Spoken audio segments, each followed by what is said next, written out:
There are a whole host of different procedures that we do for breast depending on the patient's needs. Sometimes those operations can be combined.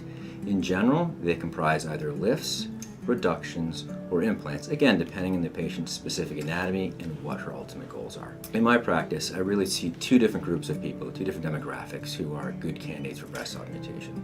The first group of women are generally a little bit on the younger side and are small-chested. They simply want to add a little bit more volume to change their overall body shape and contour, give them a fuller bust line.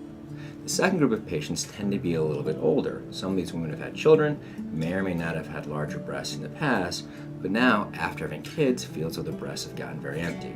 Many of these women don't actually really want to be larger, and in this case we don't use implants necessarily for volume, but more for structure and shape, to provide a round, fullness to the breast and youthful appearance. A lot of these patients will actually stay in the same cup size when we're finished.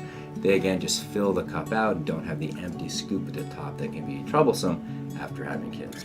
The things that you need to understand are that not all surgeons are the same and not all outcomes will be the same.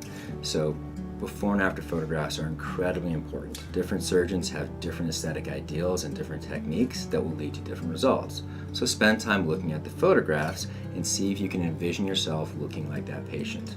So breast augmentation is performed here in the office in our on-site operating room. The procedure takes about an hour or two. During most of that time, we actually have the patient sitting up during the surgery and we're trying different size implants to see which one fits the wound most perfectly. I personally feel as though computer-aided imagery, photographs, with anything, it's virtually impossible to pick the perfect implant ahead of time. The most important thing is to listen to the patient, look at photographs with her, and try to understand the look or the goal that she has in mind.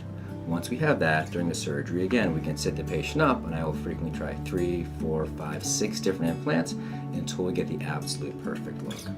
We then put the implants in and close the incisions, and this whole process takes about 2 hours. At that point, patients wake up, they'll recover in our private recovery room for maybe an hour and a half until they feel well enough to go home, and at that point their loved ones pick them up and take them home.